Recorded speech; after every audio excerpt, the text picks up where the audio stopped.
right. Hello, everyone. I apologize for my voice. I've been talking to quite a lot of people today. Welcome to my session dedicated to vSphere integration and automation. My name is Ivaylo Ivanov. I'm working as a VMware engineer at Runecast, where we're focused on knowledge automation, and we're trying to help vSphere admins to avoid issues in their environment. So in my role on daily basis, I'm using different methods to interact with vSphere and VMs, hosts, or any object managed by vCenter. So I decided to share my experience with you because I found myself that I'm using different tools for different tasks. So today we'll really quick go through why do we need automation. We'll cover briefly vSphere APIs and SDKs. We'll go through PowerCy and VRO. Given the time that we have during this session, I'll not go into very, very deep details, but I think it will be enough for you to make an informed decision. Just don't take this session as PowerCy versus VRO. I love both products. I use them both, just usually for different tasks. So why do you need automation? Since this is a VMware code session, I think this is a trivial question for us, right? So I'll be really brief on the slide. The benefits for us are really clear. I'll just glance through a couple of examples. So nowadays, we have the ability to deploy like hundreds of VMs just rapidly with just a click of a mouse. So we need to introduce some kind of automation when you start to manage them and their life cycle. Configuration and reporting. So with this amount of VMs or hosts or the whole infrastructure in general, we need to have automation in order to be able to provide meaningful reports or to be able to do like similar configuration on the hosts, for example. And what does it give us? So we're still humans, we can do a mistake. So automating configuration settings, for example, for a host or during virtual machine creation will eliminate the human error factor. Also, as at least me as a VMware engineer, I'd like to offload some user-specific tasks to the users themselves, rather than being bugged every time when they need something. So if I have the ability to show them a clear way how they can achieve this themselves, that's a really great help for me because I'm gaining time to learn. There are many new technology. The cloud is all over the place, so there is containers, Kubernetes, so we really need to keep up and get the most of it. So talking about vSphere integration, we'll take the vCenter as our entry point. The vCenter has an API which we can leverage. The API usually can be leveraged through the SDKs, which stands for Software Development Kit. The SDKs contains libraries which would transform your request to the correct API format which the vCenter would expect. On the other hand, we have tools which we can use directly.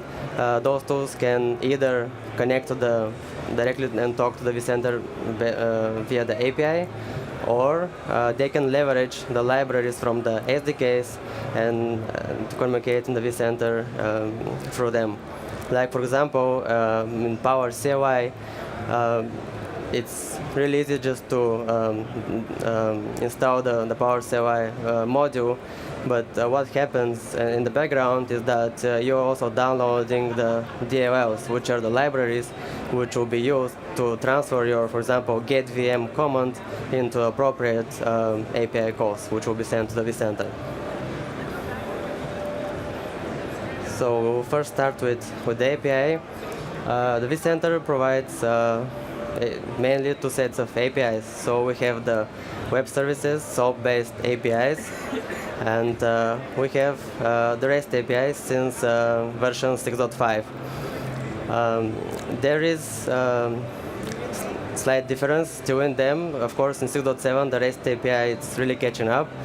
But for example, in the REST API, we have the ability to manage the vCenter appliance or to do tagging, which we cannot use and do through the SOAP APIs. And the SDKs. So with great power really comes a great responsibility. If you decide to use the SDKs, this would mean that you will be responsible for error handling, for example, no pointer exception. All of this would be your responsibility to handle. There are the tool which usually would do this for you would not be there, so you need to handle it yourself. So you really need to know what you're doing. There are SDKs for many programming languages, so we have for Java, .NET, Python, and others. So it's up to developer's choice to choose his favorite language, so you can download the SDK, use the libraries in a language which he's familiar in. Well, we have multiple sets of SDKs. So we have the management SDK, which leverages the SOAP API. We have vSphere for vSphere API for storage awareness, for short VASA, which, if you recall, the recent issue with vSphere 6.7 update 1 and VM backup, it was related to slight change in the API in 6.7. So again, if you decide to go with SDKs and do your integration through them, you really need to be up to date all the time, what's changing, what methods are being introduced, or what are being deprecated, and update your software accordingly. We have vSphere Web Client SDKs. We have Automation SDK, which leverages the REST API. Here is an example code. I decided I chose a simple task for deleting a virtual machine. So I wanted to show you how this can be achieved through the SDKs, through PowerCy and vRO. So you see quite a lot of lines on this slide, but the truth is, if you copy this and paste it, it will not work. So this may seem a lot, but actually it's not even enough to be able to delete a snapshot of a virtual machine. This is in Java, basically, and it's an example from the Java SDK. So in order to use it, you really need to be a developer. You need to know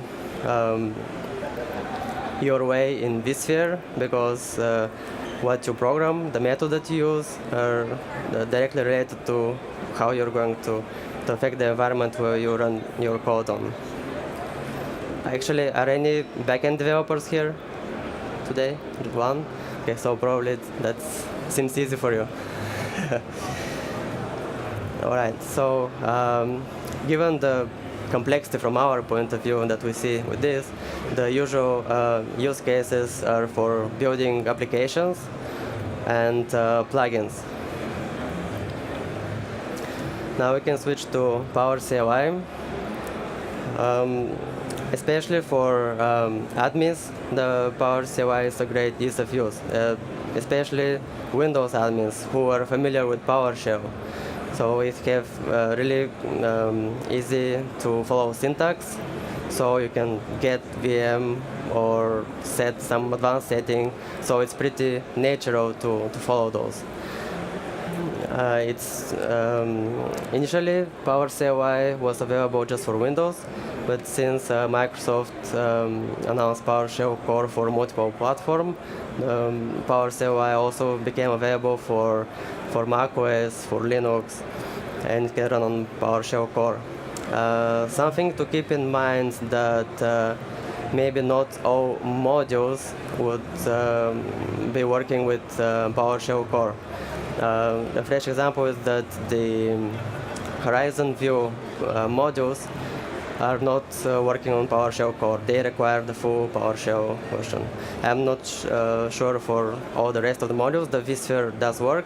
The Horizon is currently not supported, and it doesn't actually work. The PowerCy has a huge community support, so you can get help probably in a matter of hours for your issue. It's easy to consume and very, very easy to set up. Here is the same action which we try to achieve through the SDK. This is how you can do it with PowerCy. So you can use the pipe to pass the result of one command to the next one, and it's fairly easy. So it seems simple, but in fact those commands will be translated to a SOAP request, which would be like much more than what you see in here. But this gets hidden behind the libraries which you're going to use. So for normal day-to-day use, it's very easy to leverage the PowerCy. And because of that, at least in our case, the typical usage which I see is the on-demand activities. Like if I need to provide some simple report with, let's say, some setting, if it's the same on all hosts, or anything like that. In PowerCy and in PowerShell, actually, you can easily provide a report in CSV, or you can, if you have some HTML skills, you can output it in HTML format. And on the other hand is the configuration. So basically, once you create the reporting, if we take the example of a specific setting on the host, then the configuration would be very, very similar to that. Just instead of getting the setting, you will need to set it. So more or less, you need to change one word. And vRealize orchestrator. VRO is like very often overseen because it kind of stands in the middle. So it might be slightly difficult to understand and to consume by usual vSphere admins. And it might be slightly like difficult to consume from the developers because they expect a bit different functionality and not so much UI, let's say. The plus side of the vRealize orchestrator that you have over 200 built-in vSphere workflows only. If you are lucky enough, the task which you are trying to achieve may be already covered by a workflow which comes with your VRO. If you don't have out-of-the-box ready workflow for that, you can easily adjust existing one or create a new workflow, and you can do as much as customization you want. For example, for a scriptable task, you just need to know JavaScript, and basically you will be able to do anything. With VRO, you can, especially since version 7, you can very easy set up clustering. So let's say 2 VRO instances can share a database. So if you have some long-running workflow or something like that, and one instance dies, the other can pick up where the other left off.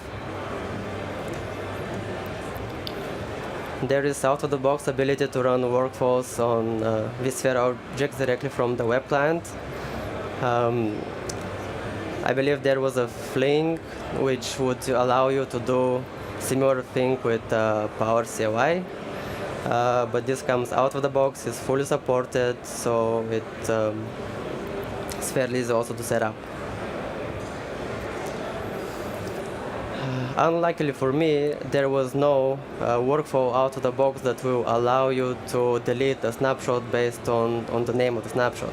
So there were actually even much more advanced workflows which can delete a snapshot if the size is more than number X, or if the snapshot is older than X number of days. So what did I do? I reused the get all snapshots of VM action element, which will return me all snapshots of the specific virtual machine. Then I can pass that to my scriptable task, and I can handle the task of deleting the specific snapshot myself. So here you can see how you can kind of leverage what VRO already have and do the customization which you need in JavaScript. Obviously, the workflows can get much more complicated. You can be very flexible. You can have nested workflows. You can have fairly good error handling and stuff. The typical usage which I found with VRO is tightly integrated with VRA. Basically, you can use VRO in any stage during your provisioning if you need to make any modifications or customizations. Also, the reason that I like VRO is that I can expose workflows to external users. The useful case for me is that, in fact, the user who will be running the workflow doesn't even have to be granted permissions on vCenter level. So basically, when they run a workflow, it can be executed with a service account, which will be granted just enough permissions on the vCenter as required. So you can use something like this for your either portal, or if you want to provide your users the ability to, let's say, restart their VMs if they're not available for them, or something similar.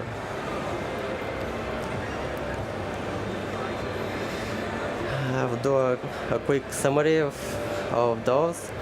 So with the SDKs, basically we'll cover advantages, typical usage, and difficulty level. I don't like to include disadvantages because usually the advantages and disadvantages are like self-excluding. Because in order to achieve something, you have to give out something. So with the SDKs, you talk directly to the API. Be sure you know what you're doing, and you really need to be a developer. Ideally, you need to be a developer who understands VMware, so you know what you're doing from end to end, and that you know that what you're doing actually makes sense. With PowerCy, as we said, it's really easy to use. You need just one command in PowerShell to get the PowerShell modules installed. Before, you had to use an installer and to get the snap-ins in your environment. Now, PowerCy doesn't use snap-ins anymore. It uses modules we can just directly get from the PowerShell gallery. As I mentioned before, there is a huge community support,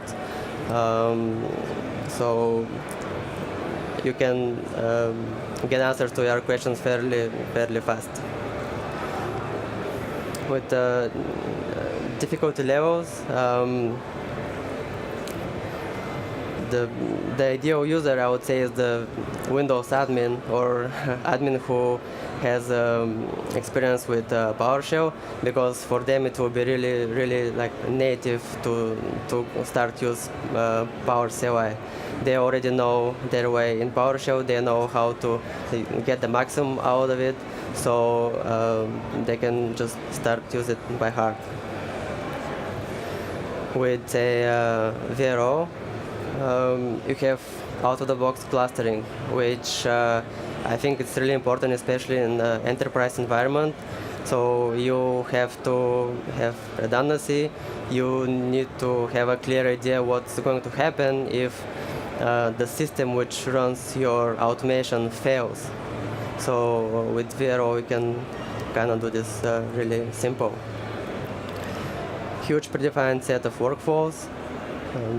Also, if you don't see what you need directly in there, you can easily extend the functionality or customize it by action elements.